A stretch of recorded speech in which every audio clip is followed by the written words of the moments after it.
আজ 17 রমজান। এদিনই সংঘটিত হয়েছিল ঐতিহাসিক বদর যুদ্ধ।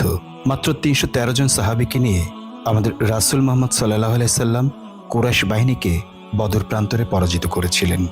এই যুদ্ধ অল্প সময়ের ও ছোট পরিসরের হলেও এটি ছিল আরব ভূমিতে ইসলাম ছড়িয়ে পড়ার প্রথম ভিত্তি।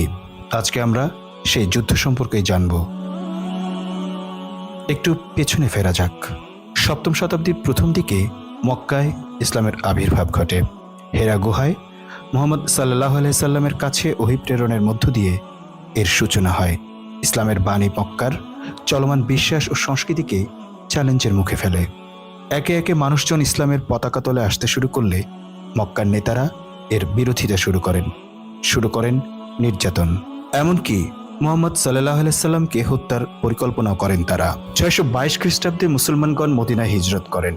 মুসলিমদের উপর নির্যাতন বন্ধ হলেও এই হিজরত কুরাইশদের আরও বেশি ক্ষুব্ধ করে তোলে। মদিনায় এসে মহানবী হযরত মুহাম্মদ সাল্লাল্লাহু আলাইহি সাল্লাম 3টি পদক্ষেপ নেন।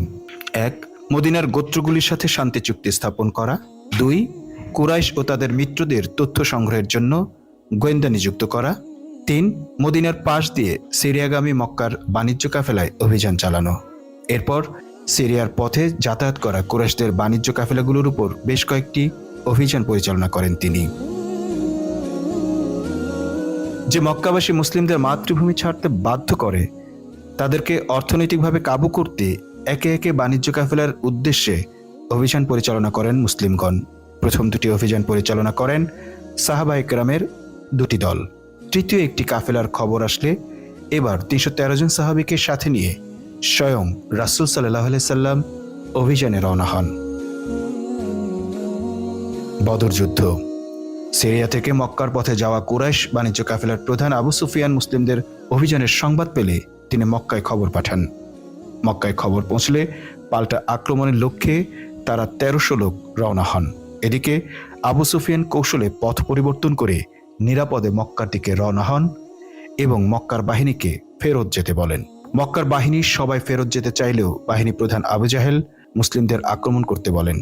তখন তাদের সাথে থাকা 300 জন মক্কায় ফেরত চলে যান এবং বাকি 1000 জন মুসলিমদের উপর আক্রমণ করতে বদর প্রান্তরের দিকে রওনা হন।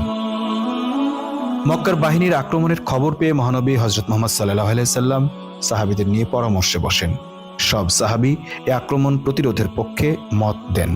তখন তিনি সবাইকে দ্রুত বদর প্রান্তরে পৌঁছার নির্দেশ দেন, যাতে কূপ নিজেদের দখলে রাখা যায়। মক্কার বাহিনী যুদ্ধের প্রস্তুতি নিয়ে আসে, তাই তাদের ছিল 700 অশ্বারোহী, 100 অশ্বারোহী ও 200 পদাতিক বাহিনী।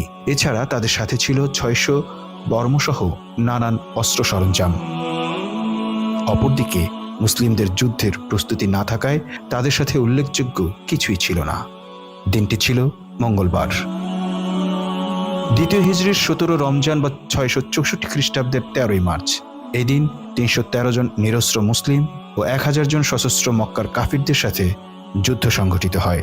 এ ব্যাপারে কোরআন মজিদে আল্লাহ তাআলা বলেন, নিশ্চয়ই আল্লাহ তোমাদের সাহায্য করেছেন বদরের যুদ্ধে, অথচ তোমরা ছিলে দুর্বল। অতএব আল্লাহকে ভয় করো, যাতে তোমরা কৃতজ্ঞ হতে পারো। সূরা আলে ইমরান 123। যুদ্ধে কুরাইশরা হেরে যায়। আবু জাহেল, মক্কার বড় বড় নেতারা নিহত হন। মুসলিমদের হাতে 70 জন নিহত হন এবং 70 জন বন্দী হন। বন্দীদের মুক্তিপণ দিয়ে ছেড়ে দেওয়ার সিদ্ধান্ত হয়।